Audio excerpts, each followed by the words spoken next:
Hi hello. कैसे हैं आप लोग?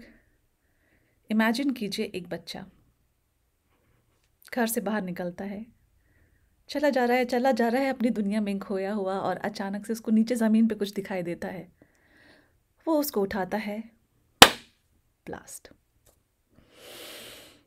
यस। बहुत सारे बच्चे आज भी रह रहे हैं इस तरीके की सिचुएशन में। और ये जो ब्लास्ट हुआ, ये ब्लास्ट था लैंड माइन का ब्लास्ट। तो लैंड माइन्स क्या होते हैं? लैंड माइन्स एक तरीके के बॉम्ब्स होते हैं जो ज़मीन के अंदर छुपा दिए जाते हैं, थोड़ा सा बाहर निकले हुए होते हैं। अगर आपने उसको आइडेंटिफाई नहीं किया, अगर उसके ऊपर आपका पैर पड़ गया या ज़रा सा भी प्रेशर उसके ऊपर पड़ा, आपने उसको उठाने की कोशिश की, तो वो ब्लास्ट हो जाती है। डजेंट मैटर कितनी पुरानी है, प्रेशर और ब्लास्ट। तो आज की कहानी है एलिशा की कहानी, जो एक बहुत ही प्यारी सी यंग बच्ची है। और क्योंकि वो जिस जगह पर रहती है, मुचारे जिम्बाब्वे और मोज़ाम्बिक का बॉर्डर है। और अभी तक डेवलपमेंट इतना नहीं हुआ है कि उसके घर में रनिंग वाटर आए, सप्लाई वाटर आए, तो उसको पानी लेने के लिए बाहर जाना पड़ता है। अब ये जो लैंड माइन्स हैं, ये बिछी अर्ली 70s और लेट 70s, मिड 70s के बीच में 1978 में जाकर के जो सिविल वॉर थी जिम्बाब्वे की, वो ख़त्म हुई। तो वापस से जो लोकल लोग थे, उनको वो पावर में आए, क्योंकि उससे पहले कॉलोनियल रूल था यूके का। जैसे ब्रिटिशर्स का रूल, यूके का रूल हमारे ऊपर था जब हम लोग कॉलोनी थे। और हम आज़ाद हुए 1947 में, और जिम्बाब्वे आज़ाद हुआ 1978-79 में। तो कितने साल पीछे हमारे बाद वो आज़ाद हुए। तो डेवलपमेंट हो रहा है, लेकिन स्लो है। तो उस समय जो गरिल्लास थे सिविल वॉर में इन्वॉल्व, इन उनको कंट्रोल करने के लिए, उनको मारने के लिए लैंड माइन्स बिछाई गई। और उसके बाद उसको लैंड माइन्स को हटाया नहीं गया, क्योंकि जिन्होंने लगाया था उनका कोई इंटरेस्ट नहीं था हटाने में। और जो लोग पावर में आए, उनके पास उतना नो हाउ नहीं था, और उतने रिसोर्सेज नहीं थे, और वो बॉर्डर्स की उनको परवाह नहीं थी, इतनी परवाह नहीं थी।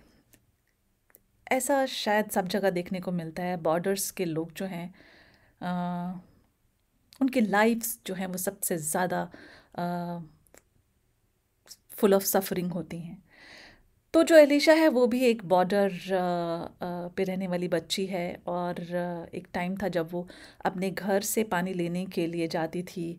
विलेज के एंड में जो वेल था, उसके बीच में तकरीबन 49 लैंड माइन्स थी। तो बहुत ही संभल करके जाना होता था। बार बार उसके पेरेंट्स बोलते थे कि नीचे देख करके चलना, ज़मीन पर देख करके चलना, क्योंकि एक बार अगर आप लैंड माइन पे आपका पैर पड़ गया, ब्लास्ट हो गया, तो अगर आपकी जान नहीं गई, तो आपकी लाइफ जो है वो डेथ से भी ज़्यादा बुरी हो जाती है। आप डिपेंडेंट हो जाते हैं, आपके हाथ पैर कट जाते हैं, और बहुत बुरी लाइफ होती है। तो कोई भी ऐसी लाइफ जीना नहीं चाहता है जो डिपेंडेंट हो दूसरे के ऊपर। तो बार बार बच्चों को कहा जाता है कि आप ध्यान से चलिए, ध्यान से चलिए, देख के चलिए। तो अलीशा की ज़िंदगी ऐसे ही बीतती थी, बहुत ही केयरफुली देख करके जाना कि कहीं ज़मीन पर कुछ है तो नहीं। भाग नहीं सकते थे, कहीं खेल नहीं सकते थे कि दौड़ रहे हैं, एक दूसरे को पकड़ रहे हैं। ये सब आज़ादी नहीं थी अलीशा के पास। तो 1980s में एक ट्रस्ट फाउंड हुआ, हैलो ट्रस्ट, जिनका काम ये था है कि जहाँ पर भी माइंस हैं, लैंड माइंस हैं पुरानी, उनको हटाना और लोगों को सेफ सिक्योर एनवायरनमेंट प्रोवाइड करना। तो क्या होता है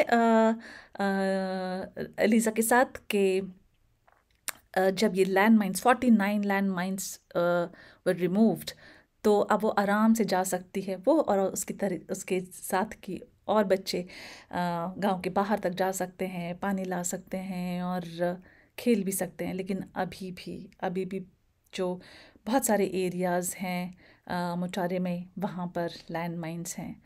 और जहाँ जहाँ वॉर हो रही है, जैसे यूक्रेन में, वहाँ वहाँ के बच्चे जब वो निकलते हैं, स्पेशली जो रशिया और यूक्रेन का बॉर्डर है, वो उनके लिए सेफ़ नहीं है। कहीं पर भी लैंड माइन हो सकती है। लगती है बच्चों को कि करे टॉय है, क्या इंटरेस्टिंग चीज़ है, ये ह्यूमन टेंडेंसी है ना देखने की और पता करने की एग्जैक्टली है क्या। तो यही होता है लैंड माइंस के साथ। और यूरोप ने और बहुत सारी और कंट्रीज़ ने ट्रीटी साइन की है कि वो लोग लैंड माइंस यूज़ नहीं करेंगे, लेकिन अभी भी कुछ कंट्रीज़ हैं जैसे रशिया है, चाइना है, वो अभी भी यूज़ कर रहे हैं लैंड माइंस। तो जो बॉर्डर के बच्चे हैं उनकी लाइफ, और जो वॉर रिडन एरियाज़ हैं, वॉर टॉर्न एरियाज़ हैं, वहाँ पर बच्चों की लाइफ जो है वो बहुत ही मुश्किल है। तो हेलो जैसे ऑर्गेनाइजेशन हमें और चाहिए जो हेल्प करें, और उससे भी ज़्यादा सेंसिबल ह्यूमन बीइंग्स जो लाइफ को वैल्यू करें, क्योंकि हम लाइफ हमारी बेस्ट फ्रेंड है, और एक पीसफुल हेल्दी लाइफ सबका राइट है, हर बच्चे का राइट है, हर ह्यूमन बीइंग का राइट है। तो अ, कहानी बहुत दर्दनाक है, बहुत डरावनी है। उसके लिए आपको भूत नहीं चाहिए, लैंड माइंस अपने आप में काफ़ी हैं।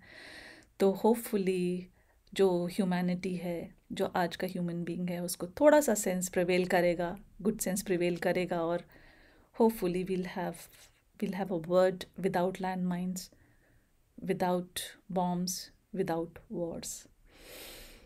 एलिशा आजकल खुश है, थोड़ा सा उसको संभल के चलना पड़ता है, लेकिन जो उसका रेगुलर पाथ है वो काफ़ी क्लियर हो चुका है, उसका पाथ पीसफुल हो गया है। तो कैसी लगी एलिशा की कहानी? होपफुली हमने इससे कुछ सीखा होगा, हम कुछ करेंगे इसके बारे में। All right, I see you again very soon, till then bye.